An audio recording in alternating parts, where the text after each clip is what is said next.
Okay, so looking at zone crystal, zone crystals are really good at giving us a record of how the composition of magma changed over time.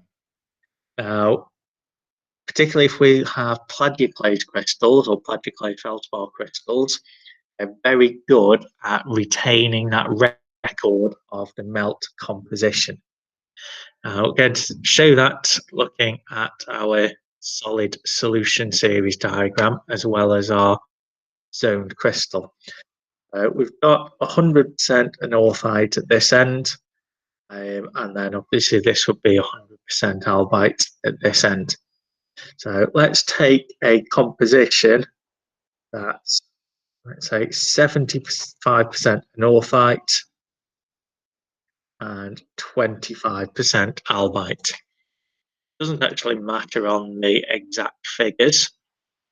Now, what we need to think about with this is if that's our original composition, that's going to cool down, meet this liquidus, and track across to there.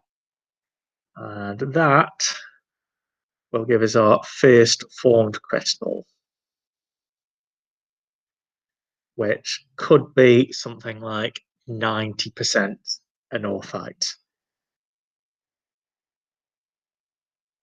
It's just a rough diagram to give you the idea of how it works. So our first crystal formed in the middle could be 90% anorthite. Now, because we're becoming depleted in calcium, we move down the liquidus, and the next formed crystals might be 80% anorthite. The next sort of part of the crystal that forms in layers around it might be 80% anorthite. Now, the next layer is going to form when we get further down the liquidus. Let's take that, which might be 45%.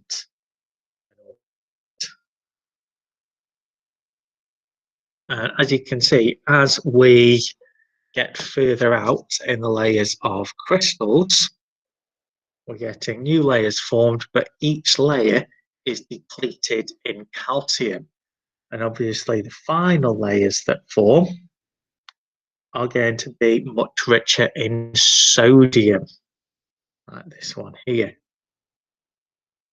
So zoned crystals are a very good way of linking your revision to solid solution diagrams, because they give you that sort of visual and layered approach of how a crystal develops over time and how the percentage of calcium changes over time.